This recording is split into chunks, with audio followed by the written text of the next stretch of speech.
Here we go. We're going to talk about the book of Revelation again. And we're into chapter 6. We didn't get all the way through chapter 6 last week, but I don't know how much of a recap I did. So when you open the book of Revelation, you come to chapter 1. And to me, that's one of the most important chapters, chapter 6 also. But in chapter 1, this is the Apostle John being taken up and writing the book of Revelation. And I always wondered as a child, how did this guy, John, end up in Patmos to start with? Well, he ended up there because he kept preaching the Bible. He kept preaching about Jesus. And the emperor, Domitian, he wasn't happy about that. So he had John arrested, brought him back to Rome, and put him in a vat of boiling oil. Did I tell you all this about that? No, I put him in a vat of boiling oil to kill him. But instead of John dying, he stood in this boiling oil and continued to preach. Well, that made Domitian even madder. So he took John out of there and gave him poison. And John drank the poison, but that didn't kill him either. So what happened is Domitian had him sent, he thought, well, if I can't kill the guy, I'll just send him to Patmos where nobody is, and he'll be in prison. So he sent him to Patmos. That's how John ended up in Patmos. You won't find that story in the Bible, but a lot that I do research on is not in the Bible. But anyway, that's how he got there. Now, while he's there, Jesus takes him up into heaven and gives him all this information that we're learning in the book of Revelation and tells him through an angel to write this all down. And that's how the book of Revelation got written. But remember, he's in Patmos because he was preaching. So if he had written these things in words we could easily understand, it would have never gotten out of Patmos. They would not have allowed it to leave. So he made a lot of symbolism and made it where it's really hard to understand so that they could convince the guards that it was the scribblings of a madman. And that's how the book of Revelation got out of Patmos.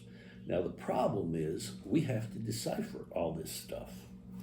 But if and people have questioned me on this, a lot of pretty much everything that is hard to understand in the book of Revelation is in the Old or New Testament.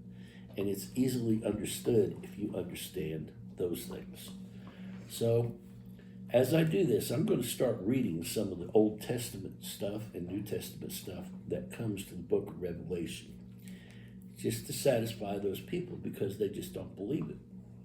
So it never dawned on me that that's what I need to do. So you get into chapter 2 and chapter 3. To me, those were the most boring parts of the book of Revelation. It's the letters to the churches. He picked 7 churches in Asia. Well, the first class I took was either 7 or 9 week class at Dallas Theological Seminary. And they spent a week and a half talking about these letters. And it's common sense stuff. I think that all churches have these things. So I'm reading a letter here and there when we have time. I did the first 2 letters so far. You get into chapter 4, that's when the rapture happens. And John is taken into heaven and given this book. You get into chapter 5, it comes back to the earth and what's happening on earth. So chapter 4 was about what's happening in heaven. Chapter 5 is what's happening on earth. Now when you get to chapter 6, we go back to future events that happen on earth between the rapture and the tribulation. That's a rough period of time right there. And it's thought that it's about 3 years. Actually, the beginning of the tribulation starts there. But the tribulation don't get real bad until 3.5 years into it. The Antichrist has to have time to set up his world government and become so popular that he can do this. So, Jesus' events that he does here come in 3 sets of 7. You have the 7 seal judgments, and you have the 7 trumpet judgments, and then 7 bowl judgments. When the 7th bowl is poured out, everything is done. It's over with. And The reason we have the tribulation to start with is to give non-Christians time to understand what they've missed and to become Christians. The Christians already will be in heaven, so they don't have to go through any of this tribulation stuff. We're already there. Even though we're sinners, we're still there. And everything about us will be fixed while we're there. We will become what's called justified. So, when we will know who the Antichrist is when he signs a treaty with the entire world for peace for Israel. For 7 years, I believe it is. I don't remember that part. But I think it's a 7-year treaty.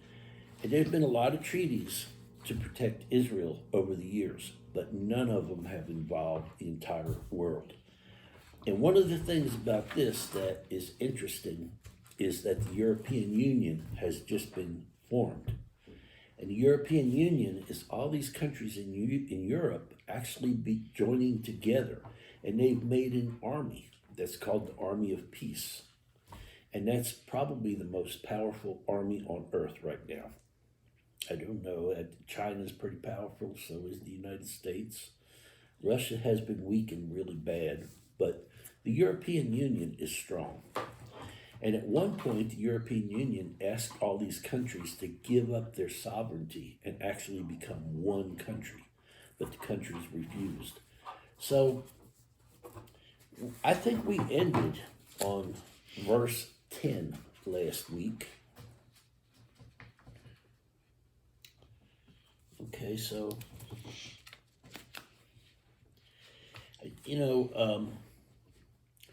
where we are is the seal judgments that we're talking about right now. And seal judgments, there is a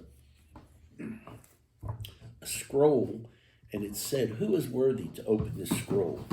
Jesus is the only one able to open the scroll. And the scrolls are done, like I said, I always thought that scrolls were done where there's 7 seals across the front.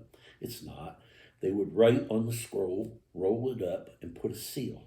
Then they would roll the scroll again and put a seal until eventually there were 7 seals on this document. So the judgments begin as a tiny snowball, but they grow from there just as you roll that tiny snowball into a snowman. That's verse 6:1 where we talk about that. We're going to go to,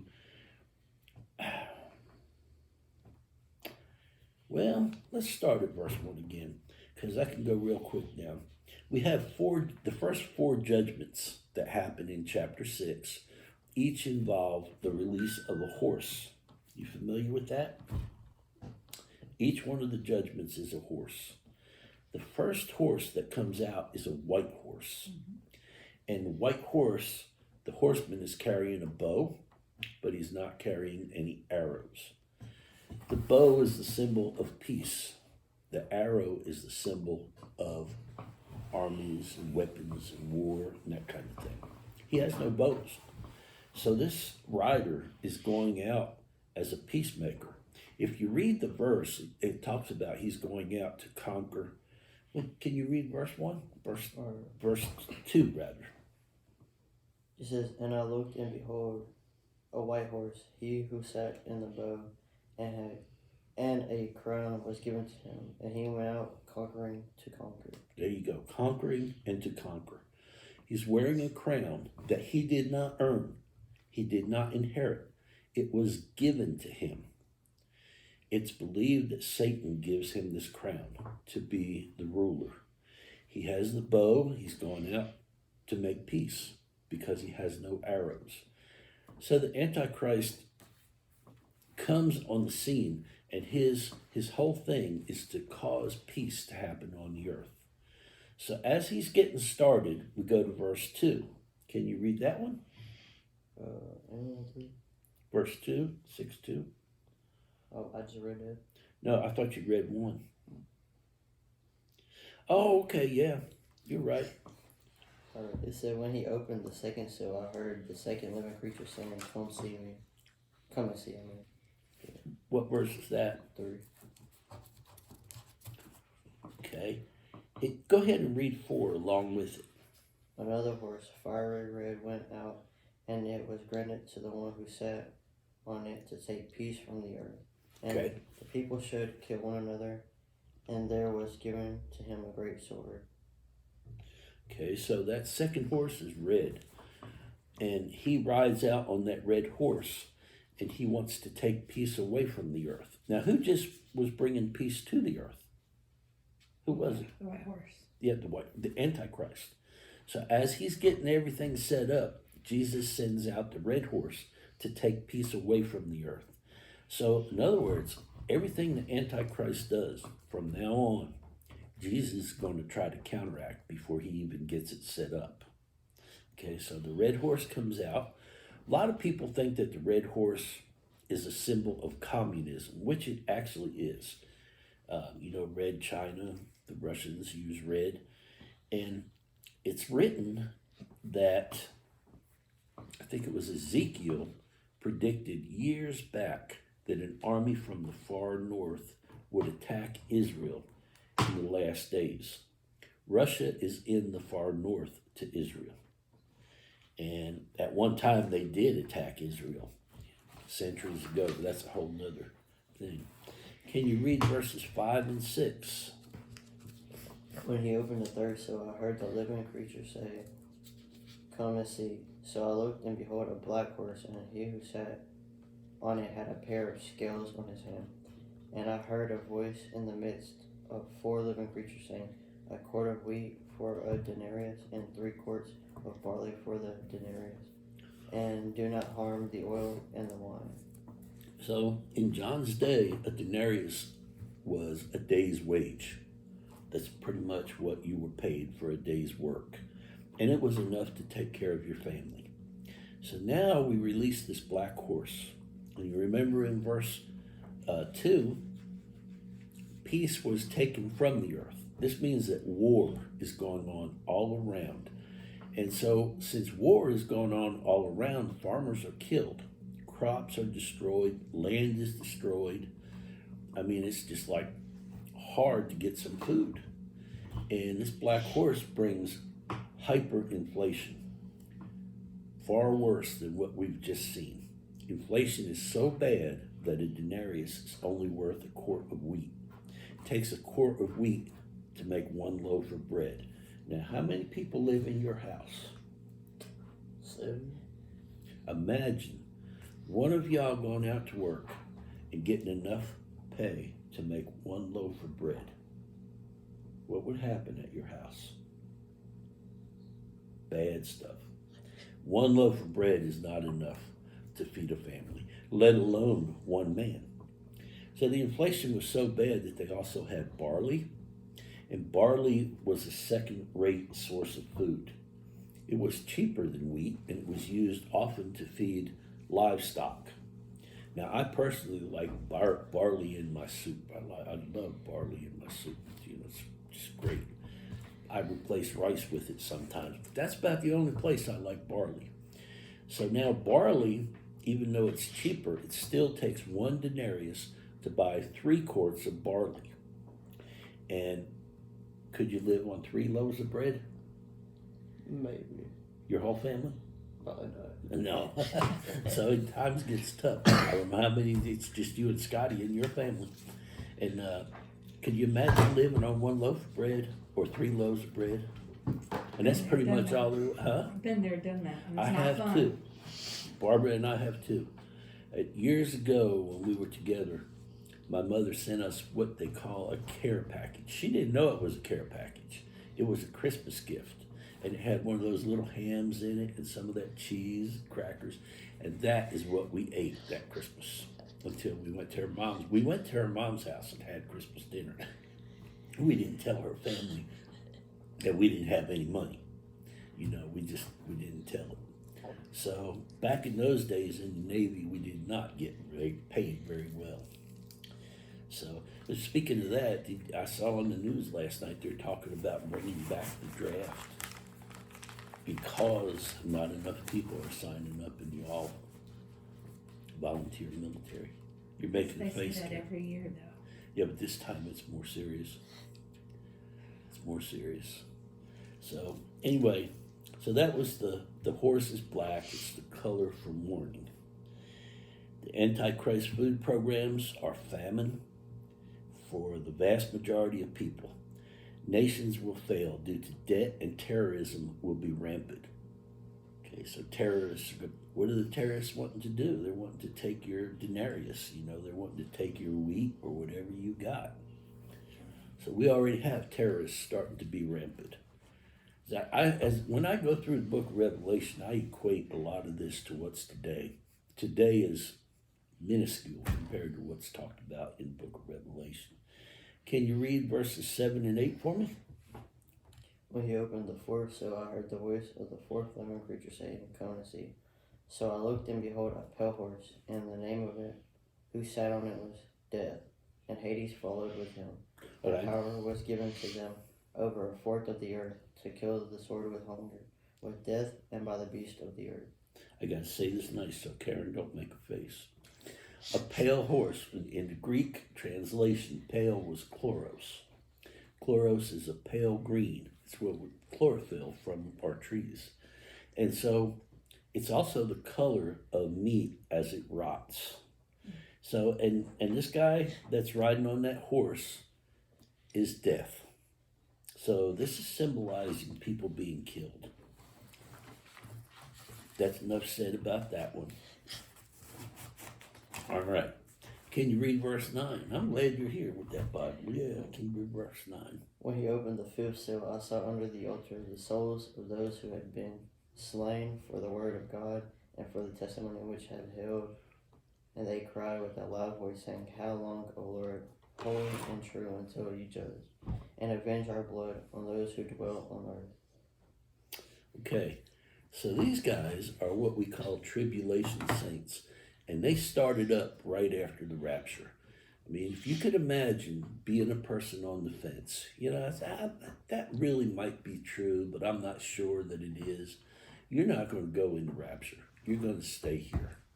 And when you stay here and you're sitting across the table from somebody and all of a sudden that person disappears just like that and their clothes are laying on that chair, and you've been taught that the rapture happens like that, and you actually sit here and witness it, what are you going to do? You're going to start believing. Now, when you start believing, in those days, there were people that want to kill you because of your belief. And when you get killed, you become what's called a tribulation saint. And then tribulation saints have all their thoughts underneath the throne where God sits. They're called the tribulation saints. They can't fully go to heaven because they're not justified yet. So they have, they're given white robes to wear. You can actually see them. You can recognize them. They're able to hold palm branches, we see later. But they're not justified. They can't be in heaven with their whole body. But they have some kind of body. And they're given white robes to wear. And they're given palm branches to carry. Why palm branches? When Jesus rode into Jerusalem on that donkey, he rode in on a donkey, and all the people held palm branches. The palm branches that they give these tribulation saints are to celebrate their arrival in heaven. So they're in heaven, but they're not with all the other people that are in heaven. And they're saying, how long do we have to stay here? And God says, stay a little longer. We have more people to come and join you, more believers. So they're stuck there. But those who became believers opted for one death instead of two. You familiar with the two deaths? Well, so if you're a believer, you're going to die one time. And you're going to go to heaven. And you're going to become what's justified, and you'll get your crowns or your rewards for what you did on earth. If you're not a believer, now that believer, that's the separation of your spirit from your body, right? You're familiar with that kind of death. You've witnessed it. But if you're not a believer, you go to a judgment again. at the great white throne. And if you're not a believer, you're going to go to the lake of fire, hell. That's where you're going to go. So that is the separation of your spirit from God. That is the second death. And this is why we call being born again what we call it, is because when you're born again, that means you're a believer. Okay? You're not going to have that second death. Okay, they have justified bodies. I always get justified and glorified mixed up. They can't be in heaven because they're not glorified yet, but they're justified. So in verse 10, can you read verse 10? I already read that. You did?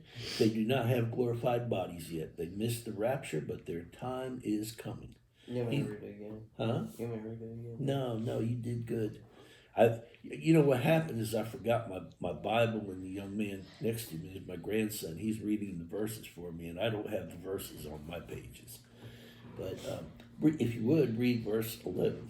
I said, then a white robe was given to each of them, and it was said to them that they should rest a little while longer until both the number of their fellow servants and their brethren who would be killed as they were was completed. Okay. I already mentioned that, so I got ahead of the verses. So in verse 12, could you read 12? I looked when he opened the sixth seal, and behold, there was a great earthquake, and the sun became black as sackcloth of hair, and the moon became like blood. Okay. This thing that's going to happen is going to become so massive that it affects the entire world, not just a certain area. But if you'll remember, and I don't know if you can remember this, Karen, but you might can. You remember in 2001 when Mount St. Helens erupted in Washington State? Mm-hmm. When that thing erupted, it threw so much garbage into the air that it covered like 3 states. It made it dark day and night because of that. When 9/11 happened and those planes hit the World Trade Center, it made New York City black because of so much smoke. So there are people that saying that this can't happen, but it has happened already. Every time a volcano erupts, it does that. So, the Canadian wildfires. Canadian wildfires are doing the same thing right now. Could you imagine these things going on all over the country, all at the same time? I'm not all over the country, all over the entire world. Okay? And did you read where that says that the whole world will shake?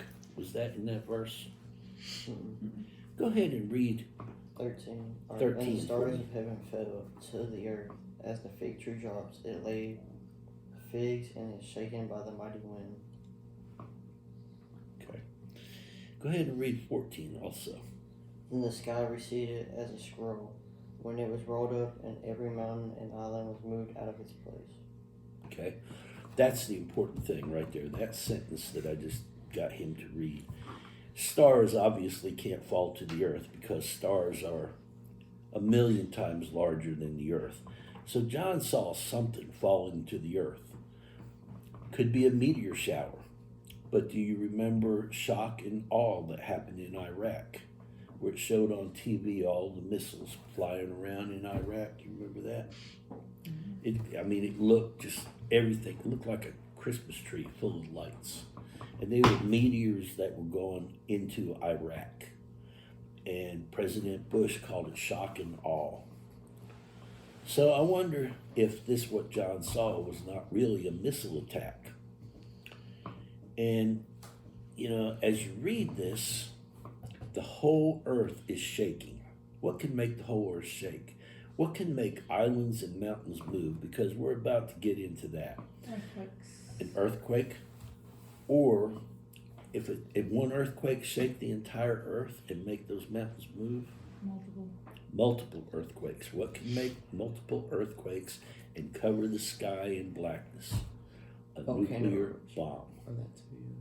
Or numerous nuclear bombs can do it. And when a nuclear bomb explodes, it shoots air out as much as 100 miles. And that air is traveling at like 500 miles an hour. It just destroys everything. Well, once that air gets as far as it's going to get, what does it do?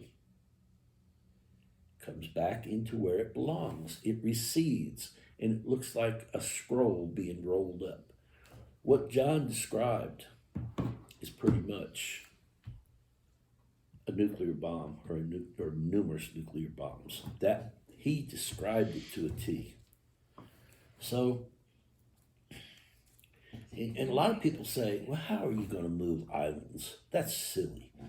But if you remember in December of 2004, just recently, there was a major tsunami that hit in the Indian Ocean, numerous countries. That was from a 9.0 earthquake, one earthquake in one part of the world. And it hit many countries, that tsunami did. It actually moved islands. The island of Sumatra is so big that it has a 12,000 foot mountain on top of it. And it has a population of 30 million people, and yet it was moved 100 feet. The entire island moved 100 feet. In our lifetime, this was in 2004, 19 years ago. I know you wouldn't remember it, but I remember it very well. So, if you would read the last verses 15 and 16. And the kings of the earth, the great men, the rich men, the commanders, the mighty men, every slave and every free man, hid themselves in the caves and in the rocks of the mountains, and said to the mountains and rocks, fall on us and hide from the face of him who sits on the throne, and from the wrath of the Lamb. For the great day of his wrath has come, and who is able to stand? Okay, so these people that are on the earth during this time are witnessing all these things. And instead of praying to Jesus for help or becoming followers of Jesus, what do but run and hide in the caves? And they pray. They're afraid of Jesus. So who do they pray to? They pray to Mother Nature to keep them safe from Jesus' wrath. They want to hide from the wrath of God rather than accepting him. So if you find this in chapter 7, verses 13 and 14. That's where this is written. So, what time is it, Barbara? 8 after 10. Probably time to go ahead and wrap this up. Next week we'll talk about chapter 7. And chapter 7 is really short. And so maybe we can go ahead and do the 3rd and 4th letters to the churches. Anyway, we appreciate y'all watching. And again, it'll be on YouTube within 3 or 4 days. Thank you.